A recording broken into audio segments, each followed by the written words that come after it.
জুরাইন সেতু মার্কেটের সামনে মঙ্গলবার রাত 8:30টায় রিকশা চালকের কাছে চাঁদা দাবি করে স্থানীয় বিএনপি পরিচয়ধারী একদল বখাটে সন্ত্রাসী।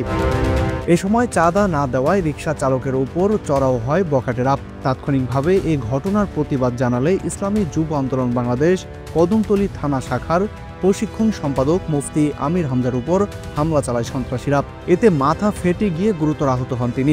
রক্তাক্ত অবস্থায় উদ্ধার করে স্থানীয়রা তাকে চিকিৎসার জন্য হাসপাতালে ভর্তি করেন। এই ঘটনায় তীব্র নিন্দা ও প্রতিবাদ জানিয়েছেন ইসলামী আন্দোলন বাংলাদেশের সিনিয়র প্রেসিডেন্সিয়াম সদস্য ও ঢাকা 4 আসনের সংসদ সদস্য প্রার্থী প্রিন্সিপাল মাওলানা সৈয়দ মোসাদ্দেক বিল্লাল মাদানী। বুধবার গণমাধ্যমে পাঠানো বিবৃতিতে মাওলানা মাদানী বলেন, 24 আগস্টে ফ্যাসিবাদের পতনের পর সারা দেশে নব্য ফ্যাসিবাদ জন্ম নেওয়ার চেষ্টায় লিপ্ত।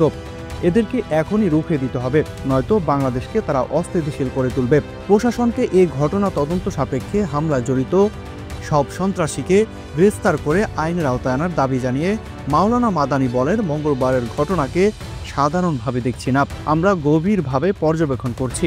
এটা দেশব্যাপী একটি বিশেষ দলের চাঁদাবাজি ও সন্ত্রাসী কার্যক্রমের একটা ধারাবাহিক অংশ। এদেশের মানুষ আগামী নির্বাচনে এর শক্ত জবাব ভোটের মাধ্যমে দেবে ইনশাআল্লাহ। এই ঘটনায় মঙ্গলবার রাতেই শ্যামপুর থানায় একটি মামলা দায়ের করা হয় বলে বিবৃতিতে জানানো হয়েছে।